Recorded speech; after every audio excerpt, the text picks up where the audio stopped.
Hello, everybody. Welcome back to the podcast. Before I begin, I just wanted to talk to you about the subject matters of this episode. This episode isn't about finding answers, but about having conversations that can establish new pathways to thinking about subjects that don't have easy answers. My guest is the author of 3 books: Hunt for the Skinwalker, Skinwalkers at the Pentagon, and Brain Trust. All 3 of these books tackle difficult subject matters.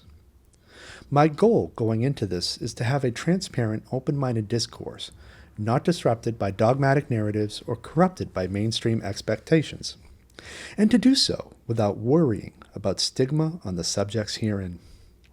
I desire to embrace a truth of reality that doesn't conform to our natural desires for a well-defined binary reality, and to accept the truth that actual reality is gray.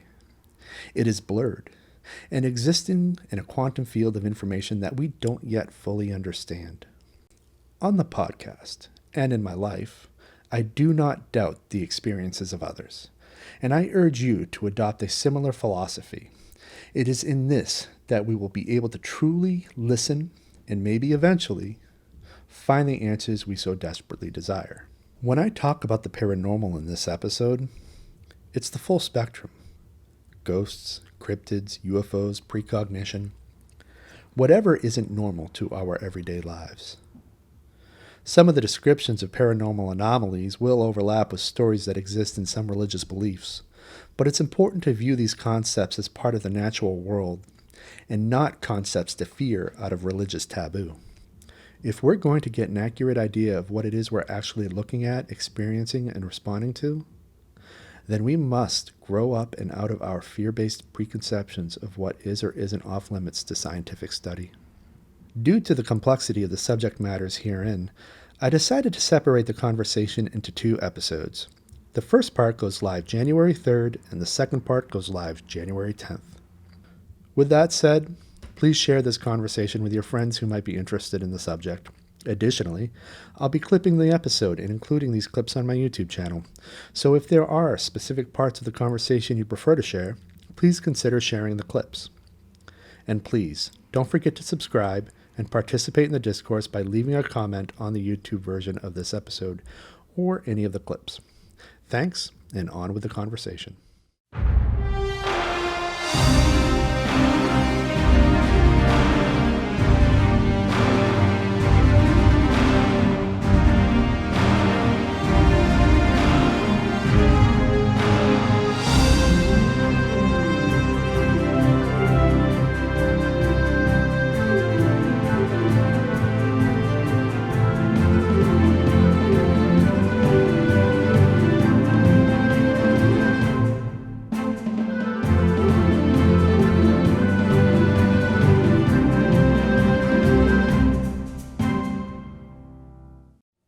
I reached out to you because I had never made the hypothetical connection between mutilations and our food supply.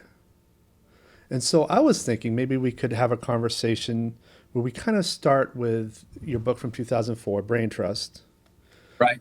and then progress to mutilations, and then go into the Skinwalkers at the paranormal. Pentagon. Yeah. Skinwalkers. And Well, the name is unfortunate. Well, it's not really unfortunate because, the Skinwalker legend was totally non-existent until the publication of that first book, Hunt for the Skinwalker, and it sort of put the whole thing on the map. And the idea that Department of Defense officials were actually getting face to face with a lot of weird stuff. That's where the title came from. But I think outside the small UFO community, it's almost meaningless to a lot of people. But actually, a lot of people have been affected at the Department of Defense. that's interesting. And yeah, I definitely want to go there. And I'm thinking too, like some of my questions you might not have a direct experience with, but certainly you probably have thoughts on. You probably heard some of the same stuff. And so I figured, you just let me know, or if you want to skip them, that's fine too. But yeah, I just kind of take a loosey goosey conversational approach, and I am being informed that I have to talk to you now. I'm going to shut my phone off. Yeah, this is this is my annotations for Hunt. Wow. I So that's learned. Hunt for the Skinwalker. That's not even the Yeah, that's not the even the new one the yet. recent one. Yeah, Wow. I do all of them, and I did. Brain Trust was only available through Kindle, so I can't show that to you. Um, I think we should do a 101, if that's okay with you, on kind of how you got your research into Alzheimer's going, um, and just making some of those basic connections between cows, Alzheimer's. People aren't going to know what prions are or prions. I don't know if I'm pronouncing it right, but I think it's protein, right? That Yeah, behaves they're very they're weirdly. essentially infectious proteins, which is a real kind of strange anomaly because all infectious organisms usually are associated with either viruses or bacteria or some kind of combination of both. But um, the fact that proteins can display infectious behavior really came out of Stanley Prusner's research, who got a Nobel Prize, and the previous sort of assumptions about this infectious entity that was associated with transmission of these weird neurodegenerative diseases that became known as mad cow disease in cows and chronic wasting disease in deer. Well, there was a sort of an assumption that there was some kind of virus involved. I mean, that was the original assumption until sort of Stanley Prusner really started putting the idea of infectious proteins on the map. And I mean, everybody carries prions, and when prions are in a particular conformation, shape, um, then they do a lot of good in the cell. But it's when they flip to this alternative conformation is when they start really wreaking havoc on the cell, and then as time goes on the larger tissue, which is the brain. And the standard way of looking at the brain after infectious prions is almost like Swiss cheese. I mean, there's big holes punched in the brain over a few years of this alternative conformation working its way through. Just so that we're getting the vocabulary down, can you describe the difference between a downer and a walker? In terms of cows, Yeah. yeah, it's a downer cow is basically a cow who has lost the use of his or her nervous system and muscles. In other words, they can't get up and walk. A walker is a cow that is displaying preliminary symptoms, but is not actually sort of at the stage where it's becoming terminal. And the downer cows are usually well on the way to death, and walkers are they may be staggering, they may be shaking, they may have sort of uncontrollable twitches and all of that, but they're still able to walk. But so it's just a kind of a progression of symptoms. In some of the old interviews I saw of you, um, you had talked a little bit about how the research didn't include walkers, or the testing didn't include walkers. Do you know if the USDA has changed their approach in testing? Well, Brain Trust was written back in 2003 when the whole mad cow was sort of a real issue because the first case had been discovered in Washington State, and multiple cases had been discovered in Canada, and we were just at the sort of the latter end of a wave of cases of mad cow disease in the United Kingdom and Europe, and people had eaten infected, tainted meat in the United Kingdom and Europe, and a lot of young people had died. So, Brain Trust was written in 2003. So the USDA really slammed on the brakes in terms of testing, with the idea being that, they were doing quote unquote statistical sampling, but actually what they were doing was a lot less testing than they should have been. And in fact, there was a famous case, it might be in the Brain Trust book, where a private company decided to go ahead and do testing. Oh, sorry, my cell phone just went off there. That's fine. So they decided to do testing, and the USDA shut them down because they were testing outside of what the USDA considered acceptable.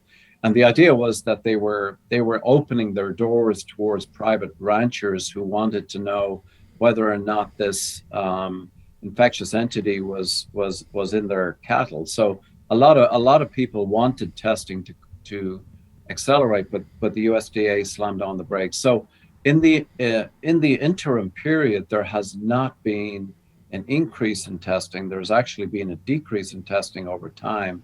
So if there was sort of low levels of this, mad cow disease (BSE) being transmitted in the United States cattle herds, then the chances are it would not be detected these days.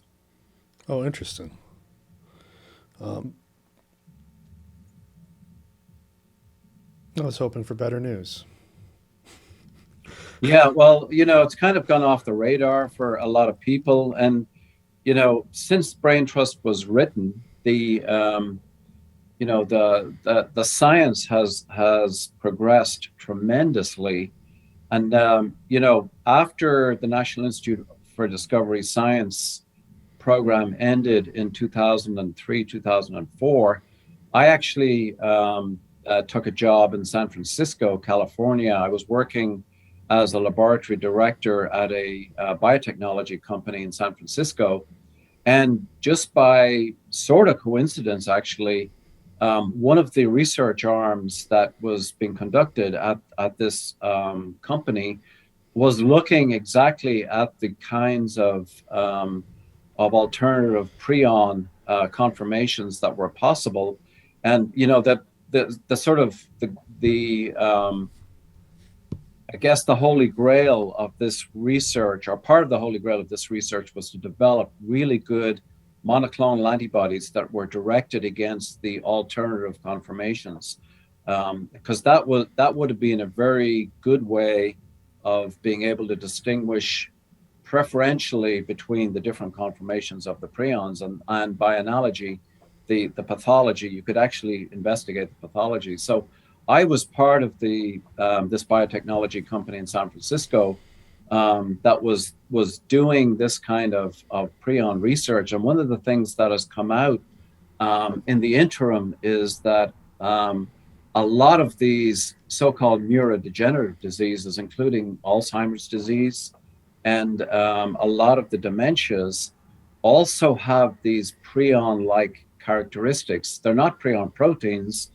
but some of the proteins that are involved in Alzheimer's disease display prion-like characteristics. In other words, they can change conformations, and once those conformations are changed, they can induce other proteins to change conformations. So there is that sort of large-scale umbrella effect where all of the dementias and the neurodegenerative diseases share this characteristic in common. When I wrote Brain Trust back in 2003, none of that was known. All of the research that was being done or has been done on that has really been done in the last 10, 12 years.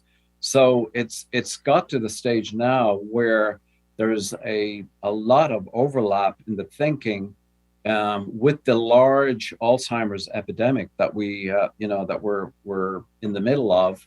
And the fact that the proteins in Alzheimer's display prion-like characteristics in terms of quote unquote infectious behavior.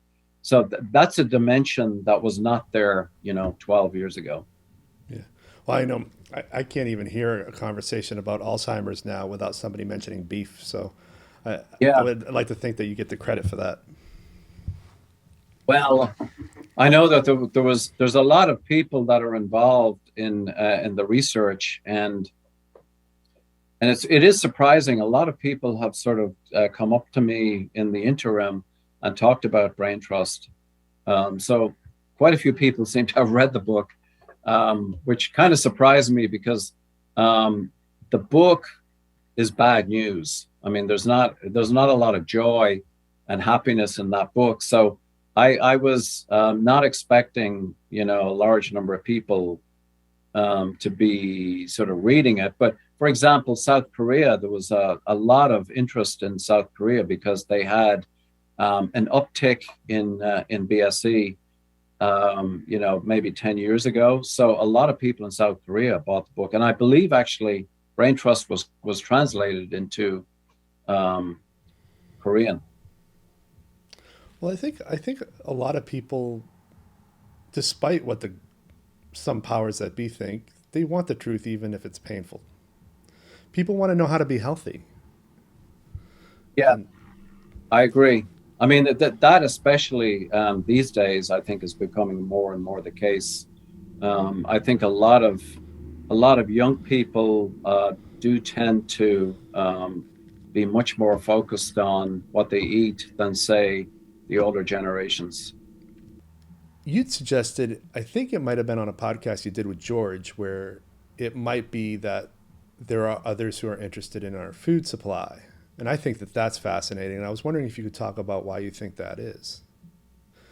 Yeah, so the whole cattle mutilation thing came out. I joined an organization in 1996, which is, way back in history, called the National Institute for Discovery Science. And the purpose of that organization, and it was a privately funded organization by billionaire Robert Bigelow, who tends to put a lot of money into areas that are, controversial and anomalies. So one of the anomalies that the National Institute for Discovery Science was tasked with investigating was this so-called cattle mutilation phenomenon that really erupted in the late 1960s throughout the western part of the United States. Pretty well every state was hit, and even in the 1970s, 1980s, there was hundreds, if not thousands, of cattle that were found by farmers and ranchers and veterinarians. They were perfectly healthy the day before, and they would be found dead with these weird incisions that happened where the lips were cut out. Sometimes the genitals were cut out. Sometimes there were holes that were made in the abdomen of the cattle. Sometimes there were holes in the head, but it all looked like somebody had killed these animals, and it was definitely not the work of predators or coyotes or whatever. So this was a mystery, and actually in late 1979, 1980, the FBI actually got involved with investigating these phenomena, because the entire western part of the United States was suffering an epidemic of these cattle mutilations, and essentially nobody has been ever caught or charged with a crime in terms of killing thousands of these cattle. So, National Institute for Discovery Science was formed. We had a full-time veterinarian on staff. My background is biological sciences. So we formed a sort of a task force within NIDS, which is the acronym for National Institute for Discovery Science. And we connected with a lot of veterinarians in the western part of the United States, and also law enforcement, sheriff's departments throughout the Montana and Washington, Nevada, Arizona, New Mexico, Colorado. So we established a network so that we could get a call when these animals went down, and so we were able to get our act together so that we would have a qualified veterinarian on the spot within 24 hours of the animal dying. The rancher would find the animal and would immediately know who to call, because we sent a lot of these telephone numbers out. We had a toll-free telephone number. So we would get calls, we would dispatch a team to these cattle mutilations, and we looked at several, probably 50, 60 cattle mutilations in different states over a period of maybe 4 or 5 years. So it was a really successful sort of endeavor. And the idea was that we would be on the spot. The veterinarian would do what's called a necropsy, which is the equivalent of an autopsy on these animals. It would take samples. If there did look like there were cuts around the hide, samples were taken and we would dispatch those samples to a variety of labs for histopathology and for biochemical analysis, blood analysis, and all of that. So we did have the resources, because Robert Bigelow was funding all of this out of his own pocket. So the way we approached this was a very sort of forensic, sort of scientific approach, as opposed to kind of standing over the animal and taking photographs and sort of speculating. So what ended up happening was that we accumulated a lot of data over 4 or 5 years.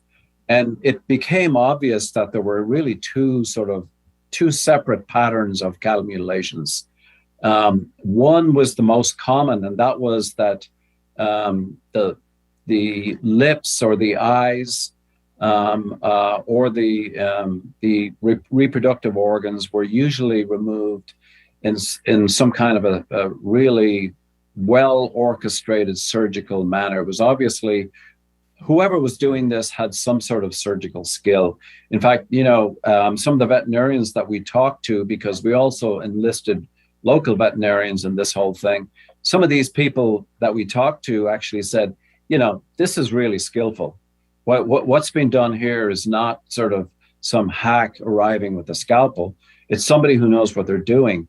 So there was that sort of series of mutilations, but there was a small number of mutilations, including 1 or 2 that we looked at on Skinwalker Ranch, which were obviously much weirder and much more difficult to explain. In other words, it was beyond somebody with surgical expertise. One example of that is we came upon a mutilated animal in Northern California, and the intact eye of the animal had been removed, and it had been placed on the grass. I mean, with the vitreous fluid in the eye, all the fluid in the eye was still intact, and it was looking at the animal. I mean, this was sort of weird. It was not the sort of business-like, the standard pattern was pretty business-like. It looked like a sampling exercise. So there was this small number that we sort of labeled as quote unquote paranormal linked cattle mutilations, but the majority of them looked like a business-like sampling exercise that was going on. Now, layered on top of that, over the course of the several years that we looked into it, there were medical devices sometimes found either beneath these animals or on these animals. I'm talking about hypodermic syringes. Some of the chemical analysis that we conducted on these animals seemed to show that there were levels of sedatives in the animals. So it began to look like some kind of a sampling exercise. And it was around this time that the whole prion protein was sort of gaining prominence as a sort of a really lethal disease. So we put out the hypothesis that this may have been a food supply sampling exercise by a small expert team that may have been contracted by, might have been contracted by a pharmaceutical company, might have been contracted by one of the arms of the United States government. We didn't know, but it would not be a very, very sort of sophisticated exercise to have a helicopter a couple of trained veterinarian surgeons, a couple of technicians to land at night and start sampling animals in the wild. Now, why would this be necessary? The reason it's necessary is that if you try to do the same thing in a sort of a slaughterhouse, if you go to a slaughterhouse and you try to get samples of animals, people start talking, and you do not have the same sort of freedom of movement or latitude than if you're sampling the food supply in the field, in the wild. And if you're tracking movement of an infectious organism or an infectious prion across a food supply, you want to do it in multiple states, multiple herds, multiple locations. And that's the kind of pattern that we began to see. So it's the result of all of the above that we started formulating this hypothesis that, there was the majority of these samples were being taken from cattle, probably illegally, but it was a sampling of the food supply as opposed to, UFOs coming down and mutilating cattle, this kind of thing. But, the beauty of this whole thing was that there was enough legend and enough lore out in the sort of the newspapers and all of that, all talked about mutilations sort of being associated with aliens. So that means that no self-respecting veterinarian would waste a lot of time doing this. No serious scientific study would ever happen, and law enforcement would usually not touch it. So, we also hypothesized that this organization, whoever it was that was sampling the food supply, was doing it under cover of the so-called UFO alien thing. So they knew they would never get caught because nobody would essentially bother to get into such a controversial investigation. And so, this thing went on for decades. There are very, very occasional cases now, but there were, countries in South America had a lot of this cattle mutilation phenomenon occurring in the same way. If I had to speculate, I would say the same group that was doing it in the United States also probably got a contract to go down into Argentina, because Argentina were obviously very concerned about the quality of their beef, especially with the export markets. They were exporting a lot to the United States and Europe. So they were very concerned about making sure that the food supply in Argentina was not contaminated. Have you ever attempted to figure out, like, based on the parts that have been removed, what sort of information they were looking for, like with the tongue or whatever? Well, again, one of the reasons that we started looking at the at the prion as a possibility is that there were primarily the prions, once they infect, they do replicate very rapidly in the tongue and in the lymph nodes around the neck of the animal. And in the brain, and the spinal cord tends to also get a lot of activity. The eye, there's a lot of prion activity in the eye of an infected animal. So a lot of the organs that were being removed, and the tongue is a very good example because of the high levels of replication of prions in the tongue, that we kind of put two and two together and we formulated this. Now, I emphasize this is not a fact. This was a testable hypothesis. So, NIDS was disbanded in 2004. After that, I'm not aware of any organization that threw the kind of resources at this problem that Robert Bigelow and National Institute for Discovery Science and our teams that were on the ground. I'm not aware of anything that has been done since 2004 on this problem. I think things have actually regressed back to the original situation where you get people who are they quote unquote investigate cattle mutilations by going there, taking photographs and then posting them online. But, in terms of actual information, analytical information, forensic analysis, I'm not aware of anything that's been done since 2004. Well, later on, I want to ask you about inve- investigations and what people should be doing. But I have a couple more questions about the cow mutilations. 'Cause you had said something earlier about how there was sort of almost a parallel between the discovery of the prions and when this started. And I was wondering if there's also a correlation. I don't know how far back Alzheimer's research goes into, but was there an increase in Alzheimer's at around the time that this started as well?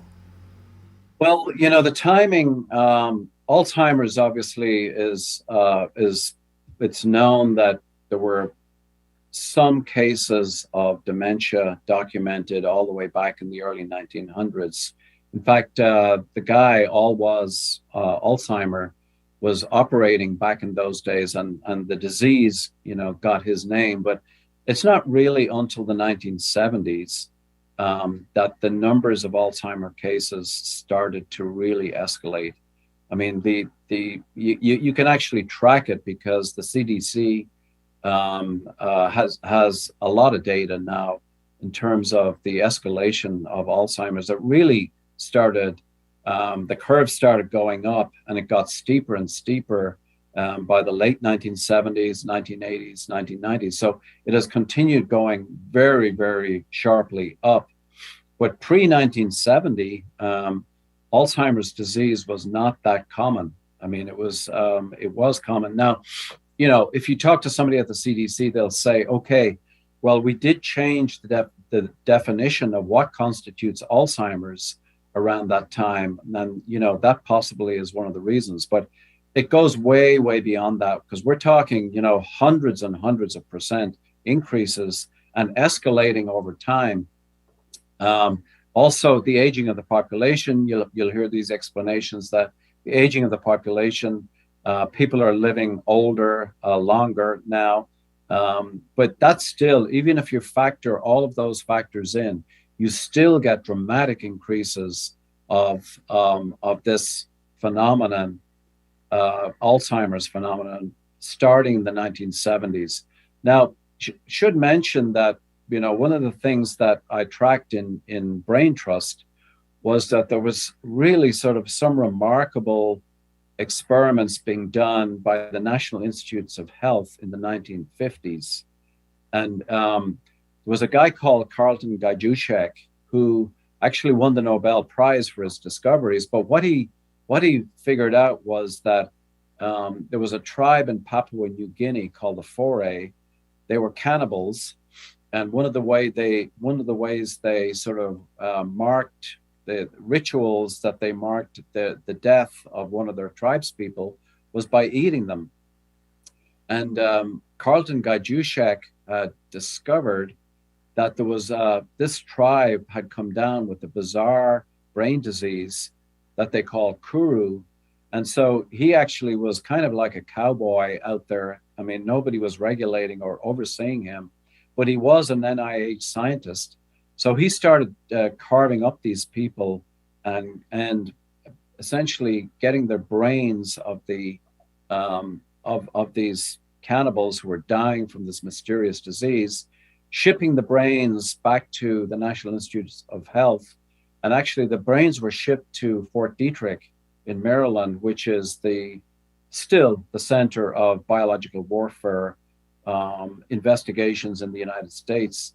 And so these brains were accumulating in Fort Detrick. So this all happened in the late 1950s. So throughout the 1960s, they were trying to figure out what this infectious entity that was killing these tribespeople, because it was obvious something infectious they were eating.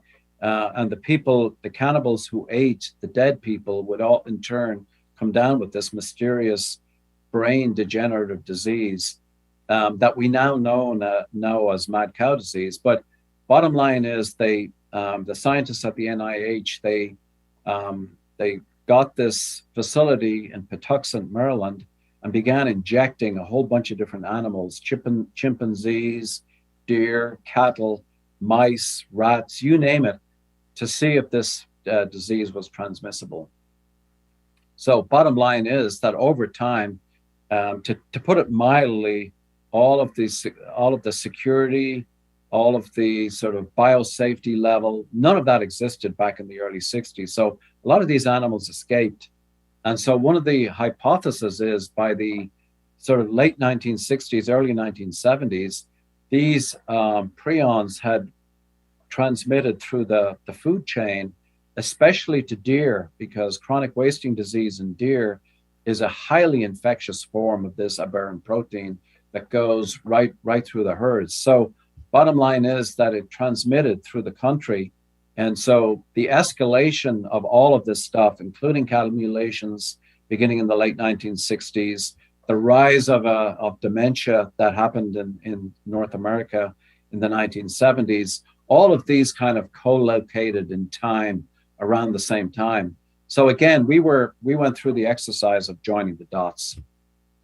One of the parts I found interesting in Brain Trust is this sort of recurring, it seemed like a scene that recurred again and again and again, where some authority with the state would go and investigate the cow mutilation, be like, it's a predator, see ya. And have, do you think that, and this could just be your opinion based on all the time you spent down up there doing that. Do you think they knew better? This is a pretty complex, it's a pretty complex research program, and I think some people may have known better. I think the people who may have contracted this small outfit to do some food source sampling throughout the western part of the United States may have known better. But the vast majority of the people who were working at the state level, sort of who were aligned with the CDC or the USDA, I really don't think that those people were privy to what was going on. I think it was kind of like they didn't have the full picture, and there was too many separate data points in different areas. I don't think necessarily people had the full picture. And the other thing is, I've worked with a lot of state governments, but particularly federal government in the last 25 years, including Department of Defense and NASA and other organizations, and multiple departments in the Department of Defense. And so what some people may ascribe to, some kind of a conspiracy, I think usually can be explained by people making mistakes or some sort of incompetence going on. I would tend to put that out as the first explanation, as opposed to some kind of organized cabal doing something nefarious. Because again and again, I've seen these sort of mistakes being made. People get transferred out of departments and all of their expertise goes with them. And this new person has no idea what to do. And this whole thing, that happens with incredible regularity in the federal government. I would agree with that. When I was in my early 20s, before I moved to New York, I used to be a conspiracy theorist. And then I came here and I started meeting people, and I changed my mind. Once you start having dinner with congressmen, you realize nobody can keep a secret. Exactly. And yeah. So the business, there's the business as usual mutilations, and then there's the other ones. Can you talk about the other ones? The other ones, I'll give you an example of the other ones. There was a ranch in northeastern Utah, which has since become known as Skinwalker Ranch, that National Institute for Discovery Science was it owned the property, and it was like a living laboratory, because one of the reasons the property was purchased was that this property had a history of cattle mutilations going back into the 60s and 50s. So the property was purchased, and there was a herd of cattle on the property.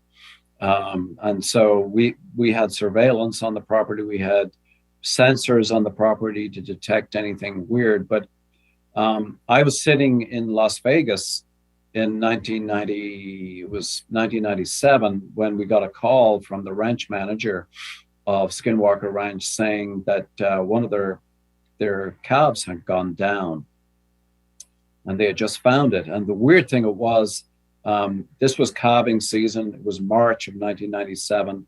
All these newborn calves were, getting born around the property.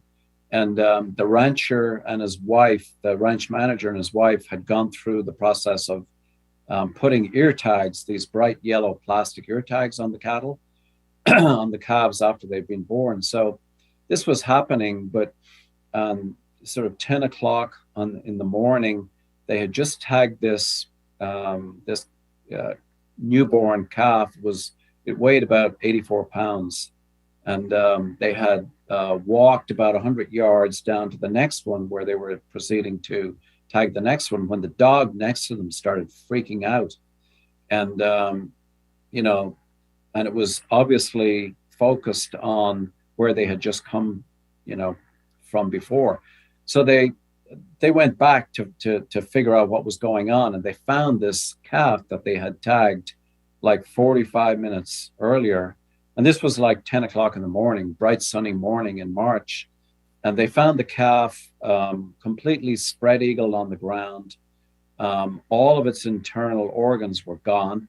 It was open as if it had been sort of spread eagled and carefully spread on the ground.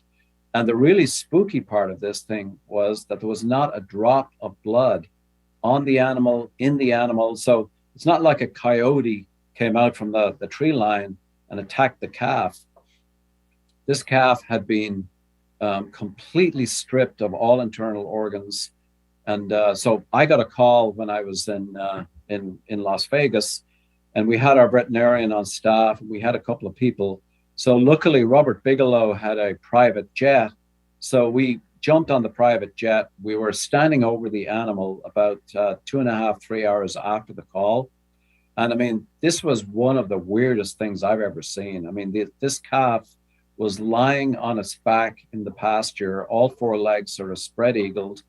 And the flesh was pink. The ribs were just jutting up. All of the hide had been cut away. And like the rancher had talked to us, there was not a drop of blood on the animal. So we actually did this experiment to see if maybe a whole bunch of blood had sort of seeped from the animal onto the ground and disappeared that way. So we actually did that experiment, went to the local slaughterhouse, got a couple of liters of blood and poured it on the grass in different locations and photographed it over time. Fact is, if any of that blood had been spilled from the calf, it would have stained the grass, badly. But, this animal in broad daylight with the two people, no more than sort of 100 yards, maybe 150 yards away, they never heard anything. They never saw anything. The only thing that alerted them was their dog went crazy at this particular time and alerted them that something was happening over there. But this happened essentially in broad daylight under their noses.